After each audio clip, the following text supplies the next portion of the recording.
Alors, bonjour à tous, heureux de vous retrouver, chers amis, en ce lundi 11 novembre 2024, 10h17, heure du Québec.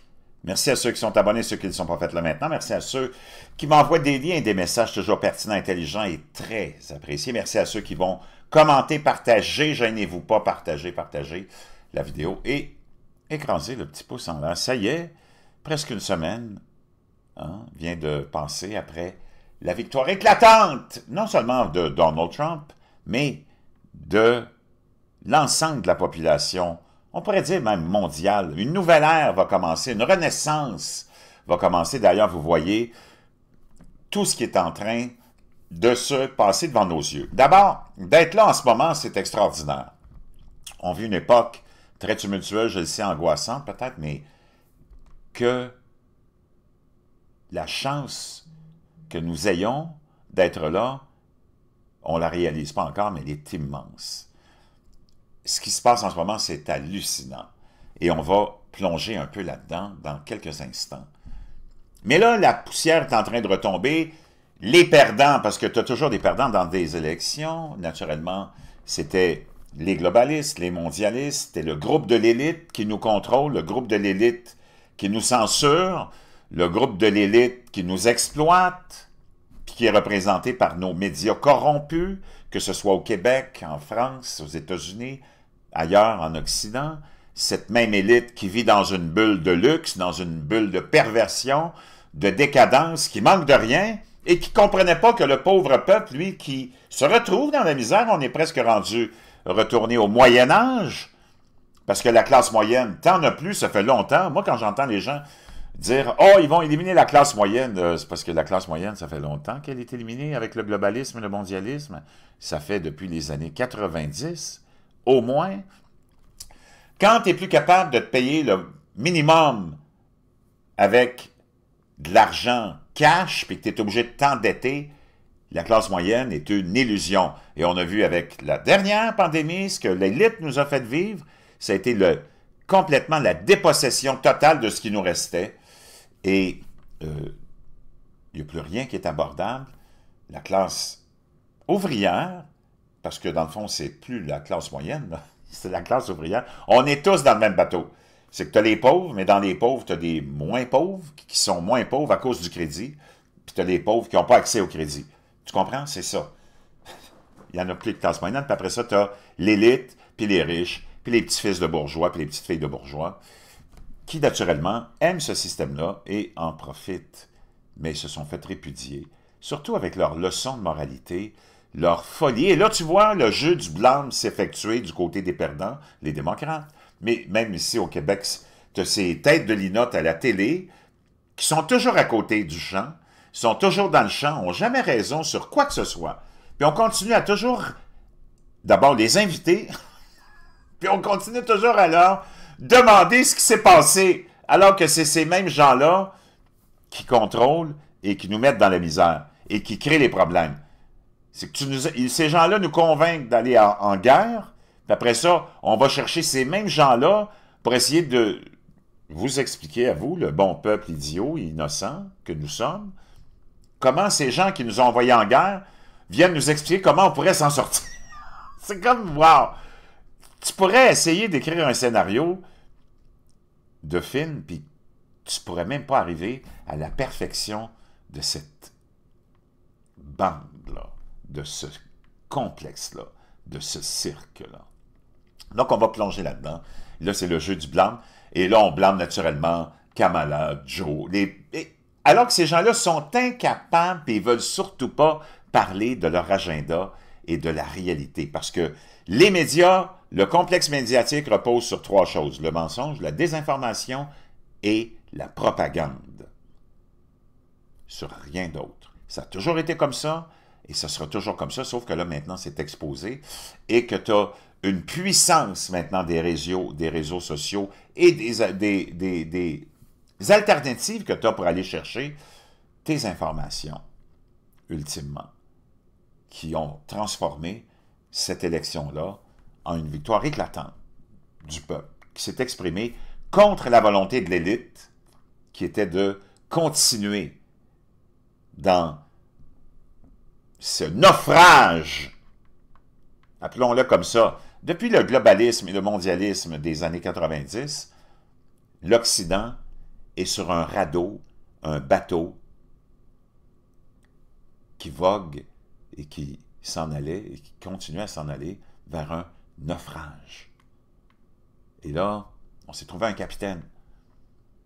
Et ce capitaine-là, dès son entrée en fonction en janvier, s'il se rend là, parce que je peux te dire une chose, si tu penses qu'on voulait l'éliminer avant, là, avec ce qu'il annonce depuis quelques jours, ça va être très difficile pour lui de se rendre jusqu'au 20 janvier en santé et en un morceau. Mais espérons que la divinité va continuer à le protéger.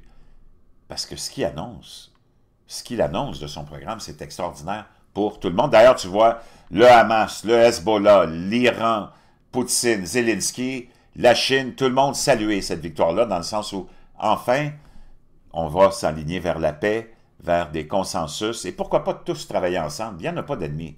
Ton ennemi, c'est ce monde-là. C'est celui qui te faisait naviguer vers le naufrage. On va commencer parce que, dans le fond, c'est ça le problème, c'est que ces gens-là vont jamais admettre leur tort, vont jamais admettre que l'agenda qu'on t'impose, c'est l'agenda de l'élite, de l'aristocratie, qui était d'écraser le petit peuple, d'écraser les préoccupations du petit peuple, écraser la voix du peuple en censurant tout ce qui allait à l'encontre de leur volonté de te contrôler, de t'écraser. C'est ça que tu dois réaliser, que tu sois au Québec, en France, en Belgique, en Suisse, partout ailleurs. D'ailleurs, je salue tous les cousins français, les amis européens qui sont dans le même bateau et qui ont une tête sur les épaules et qui ont les yeux ouverts et qui voyaient ce qui s'en venait. Mais tu n'as pas de leader, tu n'as pas vraiment de leader. Là, tu en as un, puis il représente tout le monde. Et c'est pour ça que Donald Trump est adoré dans le monde entier, que ce soit en Inde, au Pakistan, partout. Moi, j'ai des amis de partout. Tout le monde adore Donald Trump parce que tout le monde veut la paix, tout le monde veut la prospérité, tout le monde veut vivre ensemble. Il n'y en a pas d'ennemi. Vladimir Poutine, ce n'est pas un ennemi. Ça fait 75 ans qu'on nous fait peur avec le communisme, le communisme, le communisme. Il n'y en a pas d'ennemi. OK? Kim Jong-un, il n'est pas venu frapper à ta porte, là, pour aller dans ton garde-manger. Il n'y en a pas d'ennemi. L'ennemi, c'est notre aristocratie. C'est eux l'ennemi. Donc, chers amis, on va plonger là-dedans tout de suite. On va aller écouter. Comment tu peux penser un instant que cette idéologie-là, c'était une bonne chose? Moi, j'aimerais savoir qui est derrière ça, qui a mis ça de l'avant, qui a pensé que mettre 1,5 milliard, la campagne de Kamala Harris, c'est presque 1,5 milliard de dollars, c'est du jamais vu, pour une grosse défaite, me dire une chose, quel coup de pied dans le cul du peuple face à l'aristocratie, face à l'élite. Comment tu aurais pu penser un instant que quelque chose comme ça, que je vais te faire écouter, aurait eu un attrait quelconque pour quelqu'un qui a la foi, que ce soit un musulman? D'ailleurs, l'islam, c'est pas une menace, là. As-tu vu un musulman installer quoi que ce soit, toi, de tribunal, de la charia, quelque part que ce soit? C'est du délire. Encore là, on a eu et on a sorti les épouvantails à moineaux depuis trop longtemps. T'en as pas d'ennemis. C'est eux autres qui te les créent parce qu'ils veulent te garder dans la peur et la peur et la peur et la peur et l'anxiété. C'est comme ça qu'on peut te contrôler et t'écraser. Qui a pensé un instant que... Oublie Kamala Harris, ça aurait pu être n'importe qui, là, mais avec une idéologie comme celle-là, parce que c'est celle-là qu'on voulait faire avancer, c'est de t'amener dans le naufrage, la dépravation, la décadence totale, dans ta dépendance face à la drogue, l'alcool, les médicaments. D'ailleurs, on va en reparler tout à l'heure quand je vais rentrer avec ce que je vais vous partager de Bobby Kennedy. C'est hallucinant. Mais écoutons, comment tu as pu penser un instant que quelqu'un qui a une tête ses épaules, même sans la foi, aurait pu accepter une folie comme celle-là? Moi, je ne le sais pas, là, mais si tu as adhéré à ça, non seulement tu dois être très gêné, puis tu dois avoir honte de toi, mais mets-toi un sac de papier sur la tête quand tu sors de chez vous, parce que c'est vraiment honteux. Si tu as eu même mince perception, toi, en tant qu'individu, que ça aurait pu avoir un attrait quelconque pour qui que ce soit un musulman, un chrétien, un hindou, peu importe. Si tu penses que ça, cette politique-là, puis ça, c'était la candidate, là, mais ça aurait pu être n'importe qui, comme je te dis, que ça aurait pu avoir un attrait, moi, je ne sais pas, là, mais mets-toi un sac de papier sur la tête, mon chum ou ma petite amie, là, parce que c'est vraiment honteux. You know, we have to stay woke. Like, everybody needs to be woke. And you can talk about if you're the wokest or woker, but just stay more woke than less woke. Yeah. Puis regarde la femme qui est là, elle est découragée, elle dit c'est pas possible, c'est ça on s'en va avec ça en campagne électorale. Écoute Kamala, mais regarde la fille à côté, comment elle est. Wow! Complètement renversée d'entendre une folie comme celle-là. You know, we have to stay woke. Like, everybody needs to be woke. And you can talk about if you're the wokest or woker, but just stay more woke than less woke. Wow! Tu as vu la réaction de cette femme-là qui dit « Are you effing kidding me? » Ça, c'est pendant que l'administration Biden nommait Sam Brinton en charge des déchets nucléaires, quelqu'un qui s'identifiait comme étant non-genre, hein, un drag queen, trans. Are you effing kidding me? Non, non, mais sérieusement. Pendant aussi que tu avais celui qui était mis en charge de la santé, secrétaire, assistant secrétaire, c'est comme un ministre de la Santé. Ministre de la Santé et des services sociaux aux États-Unis par l'administration Biden, Rachel Levine, un trans, qui n'a pas l'air trop en santé, là, je vais te dire une chose, entre toi et moi, là. Are you effing kidding me? On revient à ça. Penses-tu vraiment que tu avais quelque chance que ce soit d'attirer une personne qui accepte les différences sexuelles, qui accepte la multiethnicité, qui accepte tout, là? Parce qu'on est comme ça, on veut l'être humain,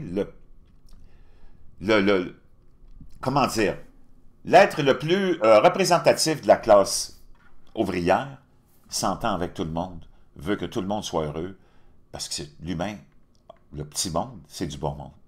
Nous autres, on vit avec les gens qui sont gays, avec les gens qui sont lesbiennes, avec les gens qui sont de différentes ethnies. On travaille avec eux, on vit avec eux, parce qu'on est tous dans le même bateau. Ils ne vont pas vivre dans les quartiers de riches, puis ils ne vont pas fréquenter les écoles de riches, ces gens-là.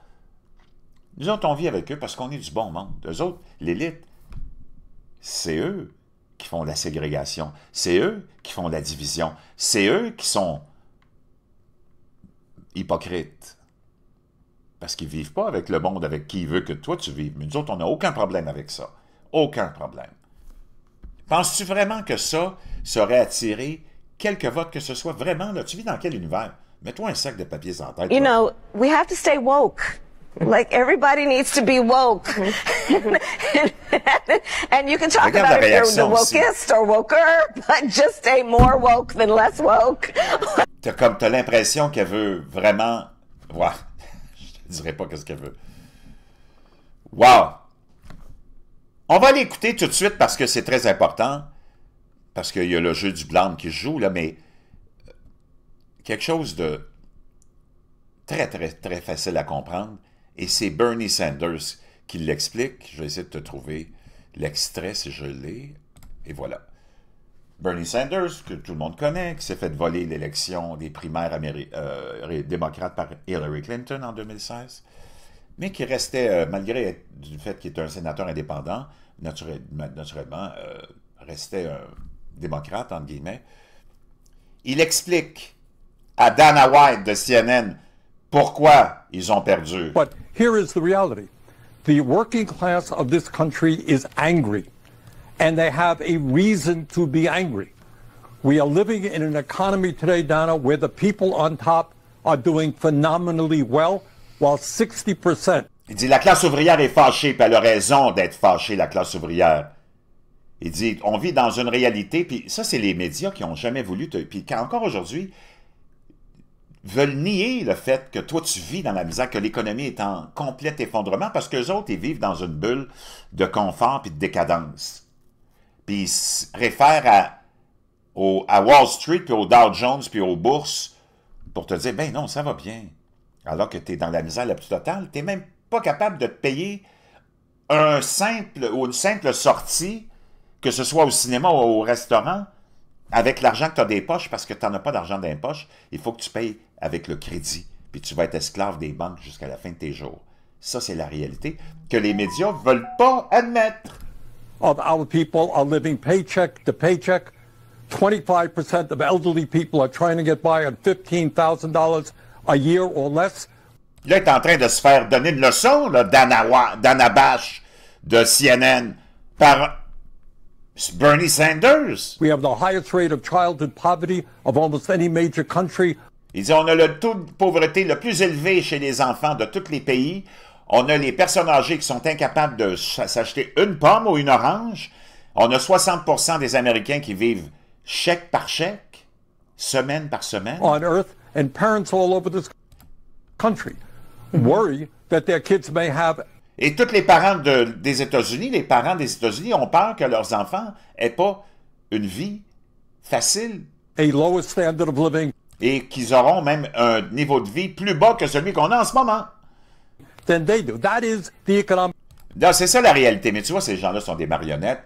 Ça, c'est des porteurs de savon. Ils sont juste contents d'être là parce qu'ils font une bonne paye. C'est des petites superstars à la télé. Ils se font maquiller, ils se font coiffer. Leurs vêtements sont payés. Ils n'ont aucun souci. Donc, quand on t'offre ça, la nature humaine a tendance à dire, OK, moi, je vais dire n'importe quoi. C'est pas grave. Là, de toute façon, j'ai pas de conscience, moi. Là. Reality.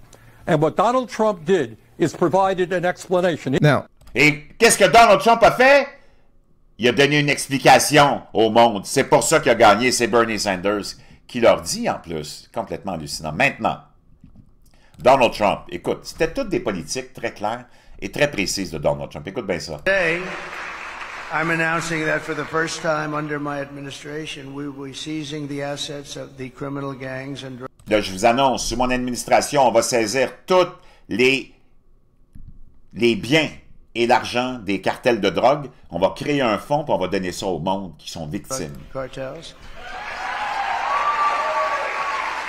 And we will use those assets to create a compensation fund to provide restitution for the victims of migrant crime and the government.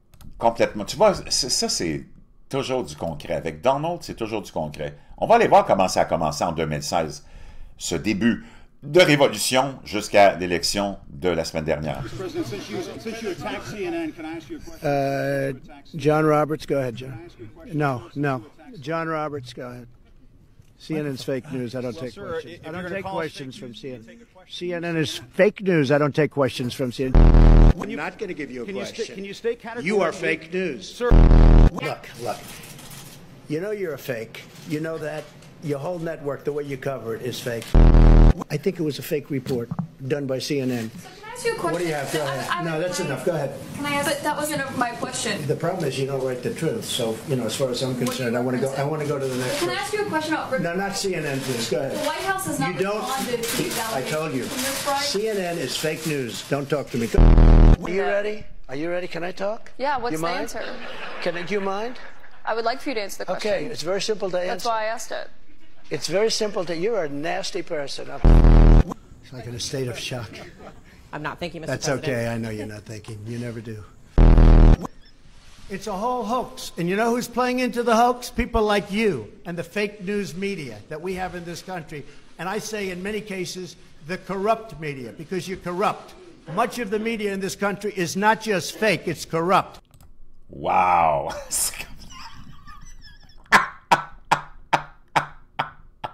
On va l'écouter maintenant, le vrai matériel, la vraie bombe et ce qui s'en vient.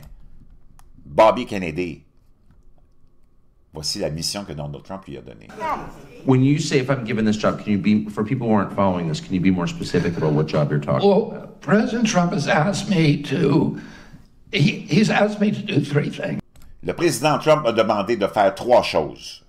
He's asked me, in terms of the public health Au niveau des agences de santé publique, agencies, he's asked me, number one, il m'a demandé la première chose, de se débarrasser de la corruption. to get rid of the corruption, rid of the conflicts, Se débarrasser des conflits, the agency capture phenomena that has turned these et l'espèce de possession par des entités du système de santé.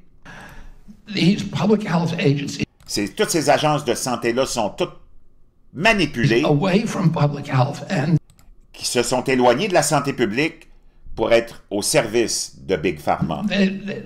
their principal objective now is to advance the mercantile interests of the pharmaceutical. Il dit là, toutes les agences de santé, leur seul et unique but principal maintenant, c'est de faire avancer les intérêts de Big Pharma. Et tu peux voir le Trump ici, le tweet de Trump qui dit « I will give RFK a major health role if I wins the White House. Here's what that means for patient, drug maker. » Et là, tu vois la peur s'installe. Companies. Yes. And he wants to get rid, number one, get rid of the corruption. Donc, se débarrasser de la corruption. Number two, return these agencies to the gold standard. De retourner les agences à leur rôle principal. Scientific research.